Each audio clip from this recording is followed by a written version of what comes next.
Video resume materi PKKMB 2022 oleh Putu Gita Aisore Santi dengan NPM 221801172 Fakultas Kedokteran Prodi Pendidikan Dokter. Pada tanggal 15 Agustus 2022, PKKMB tingkat Universitas Lampung berlangsung. Ada beberapa materi yang disampaikan pada saat kegiatan ini berlangsung. Bapak Yusriandi, YSIK M Medcom, pemateri pertama dengan tema yang diusung adalah Peran Kepolisian Republik Indonesia dalam mengatasi kejahatan digital.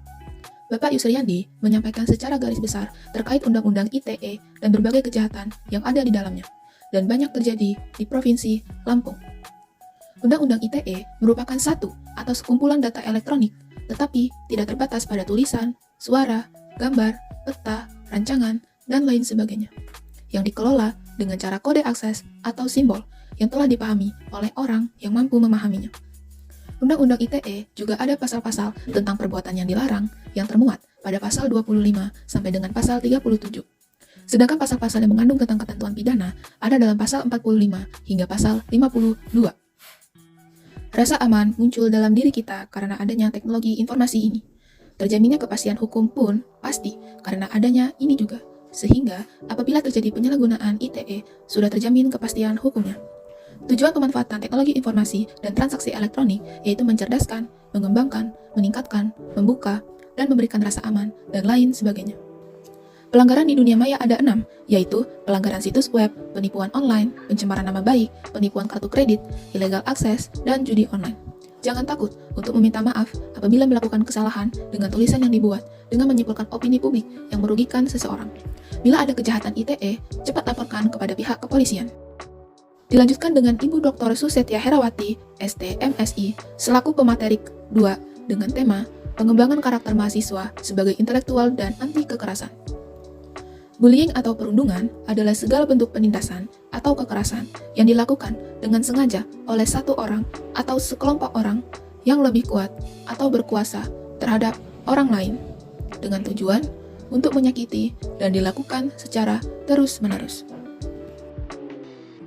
Materi yang selanjutnya yaitu materi ketiga yang disampaikan oleh Profesor Dr. KH Said Akil Siraj, MA, dengan tema Pengembangan Karakter Mahasiswa dalam Perspektif Agama. Indonesia bukan negara agama, tapi melainkan rakyatnya harus beragama sesuai dengan sila yang pertama. Indonesia menuju negara yang menjunjung tinggi kemanusiaan, lintas suku, lintas agama, lintas politik, dan beradab. Selanjutnya, pada tanggal 16 Agustus 2022, PKKMB tingkat Universitas Lampung hari kedua berlangsung. Untuk yang pertama, ada sambutan dari Wakil Rektor 3 Bidang Kemahasiswaan dan Alumni, yaitu Profesor Dr. Yulianto, MSI. Kemudian, sambutan dari Rektor Profesor Dr. Karomani, MSI.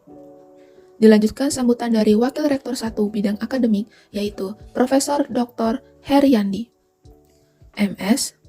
Selanjutnya, sambutan dari Wakil Rektor 2 Bidang Umum dan Keuangan, yakni Profesor Dr. Asep Sukohar, MKes. Selanjutnya, ada tambahan sambutan dari Rektor, yaitu di fakultas masing-masing dapat kartu kalender akademik untuk kapan bayar UKT, isi KRS, dan lain-lain.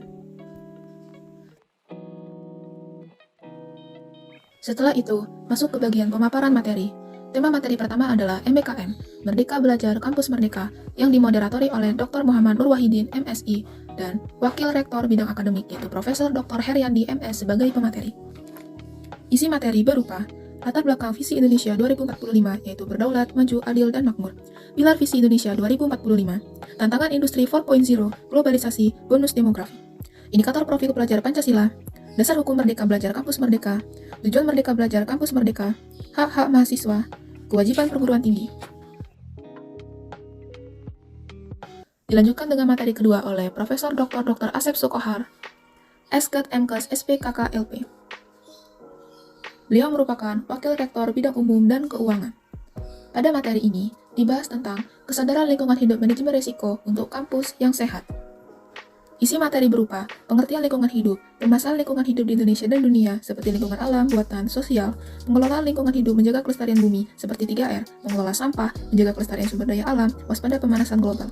kemudian program kampus sehat, upaya kampus sehat Unila, seperti Zero Tolerance Areas, parkir terpadu dan pembatasan penggunaan kendaraan bermotor, pengelolaan sampah TPST, pengelolaan sumber air, arbosetum dan anggrek, mobil listrik yang melibatkan mahasiswa dan dosen FT, kemudian ada ranking 15 UI Green Matrix dari 101 universitas, ada pengendalian COVID-19 berupa vaksinasi COVID-19, RSPC, dan BPJS Kesehatan.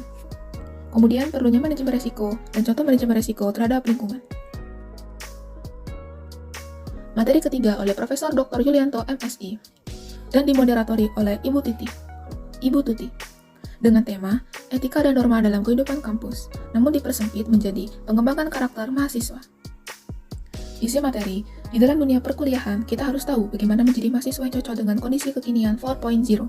Yang kedua, saat berkuliah, tidak cuma untuk mengejar IPK yang tinggi. Yang ketiga, 4 tipe karakter mahasiswa yang ada di perkuliahan. Yang pertama, study oriented. Yang kedua, organization oriented. Yang ketiga, study and organization oriented. Yang keempat, mahasiswa yang hanya suka bermain. Kemudian ada 10 karakteristik yang harus dimiliki mahasiswa ideal, 5 cara menjadi mahasiswa ideal, penanganan kekerasan seksual, pencegahan kekerasan seksual oleh pendidik, dan tenaga kependidikan. Kemudian materi yang keempat mengenai perguruan tinggi di era revolusi industri 4.0 dan kehidupan kampus di masa pandemi oleh Wakil Rektor Bidang Perencanaan dan Kerjasama dan TIK, Profesor Suharso PhD, dan dimoderatori oleh Hartono S. Sos, MA. Isi materi berupa persiapan untuk menghadapi revolusi industri 4.0 dan semua ilmu terlibat, tantangan dunia pendidikan selama pandemi terutama di perguruan tinggi, data center Unila seperti server room, network room, dan power room. Kemudian bandwidth internet Unila yang mencapai 2,5 Gbps internasional, 1 Gbps domestik, 1,5 Gbps. Kemudian Unila memiliki akses point indoor 700 plus terpasang. Tetapi kira-kira butuh 2000-an. Kemudian sejak 2006 Unila telah menjalin kerjasama dengan Microsoft untuk menggunakan perangkat lunak berlisensi. Dan email instansi Unila dengan unlimited G drive space dengan SSO yang diimplementasikan sejak 2013. Selanjutnya, pada tanggal 18 Agustus 2022, memasuki PKKMB tingkat Fakultas Universitas Lampung. Materi pertama disampaikan oleh Profesor Dr. Diahulan SRW SKM MKes yang merupakan dekan dari Fakultas Kedokteran Universitas Lampung. Materi yang disampaikan yaitu pembelajaran di PTN 4.0. Sebelum itu, beliau lahir di Semarang pada tahun 1972 dan beliau menempuh S1 di Universitas Diponegoro mengambil program studi Sarjana Kesehatan Masyarakat. Untuk S2-nya sama di Universitas Diponegoro dan S3-nya melanjut di UGM. Materi yang pertama berupa era erupsi teknologi revolusi industri 4.0 yang berisi pergeseran fundamental dari aktivitas nyata menuju digital dan sifatnya cenderung maya. Yang kedua, amat cepatnya perkembangan teknologi yang semakin memudahkan manusia yang merupakan dampak dari pesat kemajuan teknologi, lahir revolusi digital atau revolusi industri 4.0. Kemudian materi yang kedua yaitu sebagian besar perusahaan menggunakan teknologi untuk menjual produk mereka secara online menurut data di Economist tahun 2017. Materi yang ketiga berupa pasar kerja membutuhkan kombinasi berbagai skill labs berbeda dengan yang selama ini diberikan oleh sistem pendidikan tinggi. Marmolejo, World Bank 2017. Indonesia menduduki peringkat 36 dari 137 dengan topik daya saing Indonesia, sedangkan Singapura menduduki urutan ketiga, Malaysia ke-23, dan Thailand 32. Materi yang keempat berupa literasi baru menghadapi era revolusi industri 4.0. Meliputi literasi lama, literasi data, literasi teknologi, dan literasi manusia. Kemudian materi yang kelima, yaitu literasi data dan literasi yang terkait dengan kemampuan membaca, menganalisis, membuat konklusi, berpikir berdasarkan data yang ada. Kemudian lanjutkan dengan literasi, yaitu kemampuan seseorang untuk membaca. Dilanjutkan dengan plagiarisme dan jenis-jenisnya. Lanjut ke materi kedua oleh oleh Dr. Rasmi Zakia Oktarlina, SKT MPhARM, tentang sistem perkuliahan dan pembimbing akademik. Dan yang kedua tentang sistem pendidikan Fakultas Kedokteran. Materi selanjutnya oleh Dr. Beta tentang hak dan kewajiban mahasiswa. Materi selanjutnya disampaikan oleh Dr. John Fatiyadi tentang fasilitas fakultas dan kemahasiswaan. Kemudian pada tanggal 19 Agustus 2022, PKKMB Fakultas Kedokteran Universitas Lampung hari kedua dilaksanakan. Materi pertama disampaikan oleh Dr. Anggraini yang menyampaikan materi-materi kurikulum dari 2022 sampai dengan 2029. Kemudian menjelaskan 5-star dokter yang memiliki konsep bahwa profil ideal seorang dokter yang memiliki kemampuan melaksanakan berbagai pelayanan dan pengaturan kesehatan. Kemudian materi kedua disampaikan oleh Dr. Rika Nisiswanti, MNED, dengan materi kode etik dan tata krama. Kemudian ada pengenalan organisasi-organisasi bagi mahasiswa Fakultas Kedokteran Universitas Lampung. Kemudian oleh Adin Gatra dan Yunda menjelaskan tentang PJ mata kuliah dan survive di Fakultas Kedokteran. Dengan fungsi PJ yaitu memperlancar jalannya perkuliahan, memperlancar koordinasi, dan pusat informasi saat blok berjalan. Kemudian manfaat bagi angkatan yaitu memperlancar proses perkuliahan. Alur pembentukan PJ yaitu yang pertama ada volunteer, kemudian yang kedua ada ladder, dan kemudian yang ketiga ada appointment. Selanjutnya cara survive di FK yaitu niat dan tujuan, temukan cara belajar yang tepat, latih time management, dan perluas relasi.